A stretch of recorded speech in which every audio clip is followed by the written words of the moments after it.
The pirates of the ancient Mediterranean. In the 1st and 2nd millennia BCE, pirates sailed around the Mediterranean, attacking ships and avoiding pursuers. When one mentions pirates, an image springs to most people's minds of a crew of misfits, daredevils, and adventurers in command of a tall sailing ship in the Caribbean Sea. Yet from the 1st to the 3rd millennium BCE, thousands of years before these swashbucklers began spreading fear across the Caribbean, pirates prowled the Mediterranean, raiding merchant ships and threatening vital trade routes. However, despite all efforts and the might of various ancient states, piracy could not be stopped. The situation remained unchanged for thousands of years. Only when the pirates directly threatened the interests of ancient Rome did the Roman Republic organize a massive fleet to eliminate piracy. Under the command of the Roman general Pompey, Rome eradicated piracy, transforming the Mediterranean into Mare Nostrum, our sea. Although piracy in the Mediterranean is first recorded in ancient Egypt during the reign of Pharaoh Amenhotep III, c. 1390 to 1353 BCE, it is reasonable to assume it predated this powerful civilization. This is partly due to the great importance the Mediterranean held at this time, and partly due to its geography. While the Mediterranean region is predominantly fertile, some parts are rugged and hilly, even mountainous. In the ancient times, the inhabitants of these areas relied heavily on marine resources, including fish and salt. Most had their own boats, possessed good seafaring skills, and unsurpassed knowledge of the local coastline and sailing routes.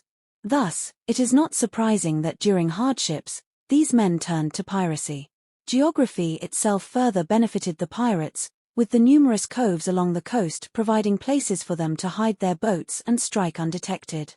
Before the invention of ocean-going caravels in the 15th century, ships could not easily cross long distances over open water. Thus, in the ancient world most were restricted to a few well-known navigable routes that followed the coastline. Caught in a trap, a slow merchant ship laden with goods had no other option but to surrender. In addition, knowledge of the local area helped the pirates to avoid retaliation once a state fleet arrived. Caravel, a small, highly maneuverable sailing ship developed by the Portuguese. One should also add that it was not unknown in the 1st and 2nd millennia BCE for governments to resort to pirate services, especially during wartime, employing their skills and numbers against their opponents. A pirate fleet would serve in the first wave of attack, preparing the way for the navy. Some of the regions were known for providing safe harbors to pirates, who, in return, boosted the local economy. The first known record of a named group of Mediterranean pirates, made during the rule of ancient Egyptian pharaoh Akhenaten, c. 1353 to 1336 BCE, was in the Amarna letters. These were extracts of diplomatic correspondence between the pharaoh and his allies, and covered many pressing issues, including piracy. It seems the pharaoh was troubled by two distinct pirate groups, the Lutka and the Shia-Den. Despite the Egyptian fleet's best efforts, the pirates continued to cause substantial disruption to regional commerce. In the letters, the king of Elashia, modern Cyprus, rejected Akhenaten's claims of a connection with the Lutka, based in modern-day Turkey. The king assured Akhenaten he was prepared to punish any of his subjects involved in piracy. The ancient Greek world's experience of piracy was different from that of Egyptian rulers.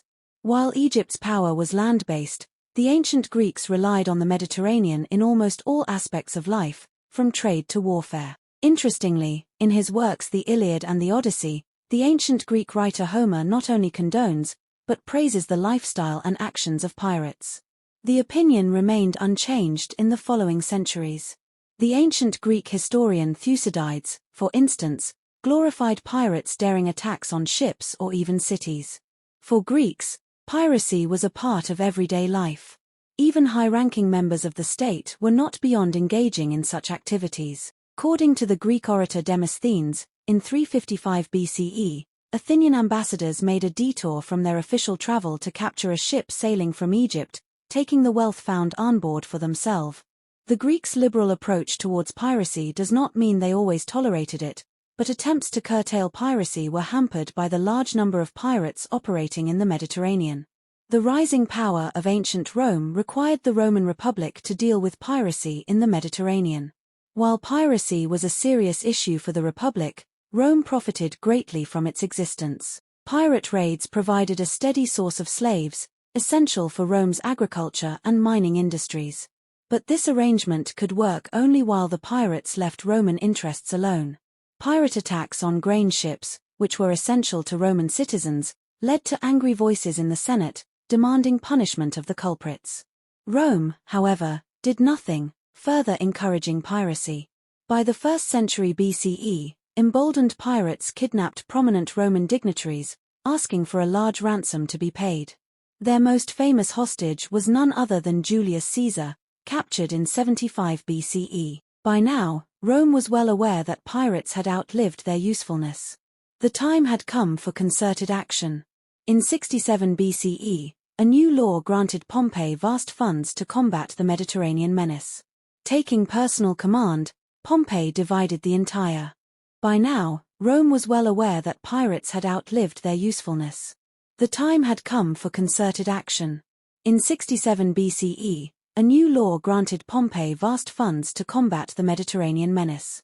Taking personal command, Pompey divided the entire Mediterranean into 13 districts, assigning a fleet and commander to each. After cleansing one district of pirates, the fleet would join another in the next district. The process continued until the entire Mediterranean was free of pirates. Although thousands of pirates died at the hands of Pompey's troops, as a long-term solution to the problem, many more were offered land in fertile areas located far from the sea. Instead of a maritime menace, Rome got productive farmers that further boosted its economy.